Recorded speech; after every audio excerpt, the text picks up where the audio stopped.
قرآن کریم میں اللہ تعالیٰ کا ارشاد ہے ان رحمتی وسعت کل شیء کہ میری رحمت ہر چیز پر محیط ہے. میری رحمت اتنی وسیع ہے کہ اس کے دائرے میں ہر چیز آ جاتی ہے. اب یہاں پہ ہر شے کا ذکر ہے کہ میری رحمت کے دائرے میں ہر شے ہر چیز آ جائے گی کہ اللہ تعالیٰ کی رحمت وسیع ہے ہر چیز پر،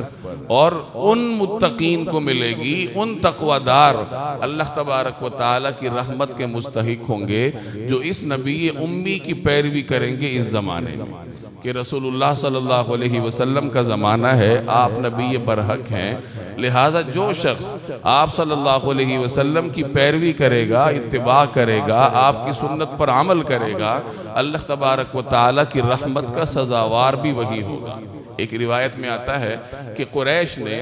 رسول اللہ صلی اللہ علیہ وسلم سے یہ مطالبہ کیا تھا کہ اگر یہ کوہ صفا سونے کا بن جائے تو ہم سب مسلمان ہو جائیں گے. اب تو کوہ صفا اور مروہ باقی نہ رہے، یہ اس زمانے میں بڑے عظیم پہاڑ تھے. تو قریش نے یہ مطالبہ کیا کہ آپ اللہ سے دعا کریں کہ اللہ تعالیٰ اس کوہ صفا کو ہمارے لیے سونے کا بنا دے. اگر یہ کوہ صفا سونے کا بن جاتا ہے تو ہم سب مسلمان ہو جائیں گے. نبی کریم صلی اللہ علیہ وسلم کو چونکہ اپنی قوم کے مسلمان ہونے کی بے حد تڑپ رہتی تھی، احساس رہتا تھا، تو آپ نے اللہ کے حضور دعا کی کہ یا اللہ اگر یہ کوہ صفا سونے کا بن جاتا ہے تو یہ تیرے بندے مسلمان ہو جائیں گے، تو آپ اس کو بنا دیجئے. تو جبرائیل حاضر ہوئے کہ اللہ تعالیٰ فرماتے ہیں کہ اگر آپ یہ پسند کریں تو میں کوہ صفا کو سونے کا بنا دوں. لیکن جب کوہ صفا سونے کا بن جائے گا اور قریش آپ کی امت کے مطالبے پر عمل ہو جائے گا تو اس کے بعد اگر کسی نے گناہ کیا یا میری نافرمانی کی فَإِنِّي أُعَذِّبُهُ عَذَابًا تو میں اسے ایسی سزا دوں گا لَا أُعَذِّبُهُ أَحَدًا مِّنَ الْعَالَمِينَ جو میں نے کائنات میں کبھی کسی کو دی نہیں ہوگی. کہ جب مطالبے پہ عمل ہوگا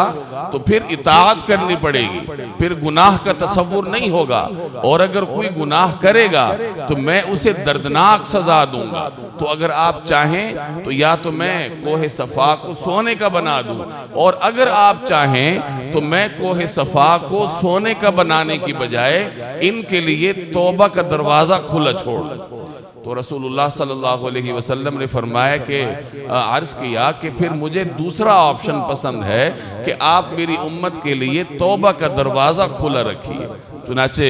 رسول اللہ صلی اللہ علیہ وسلم کی ان دعاؤں کا صدقہ ہے کہ امت کے لیے اللہ تبارک و تعالی نے توبہ کا دروازہ کھلا رکھا ہوا ہے، اور بڑے سے بڑا گناہگار جتنے بھی گناہ کر لے اور اللہ کے حضور توبہ کے لیے حاضر ہو تو اللہ تعالیٰ اس کے گناہوں کو معاف فرما دیتے ہیں.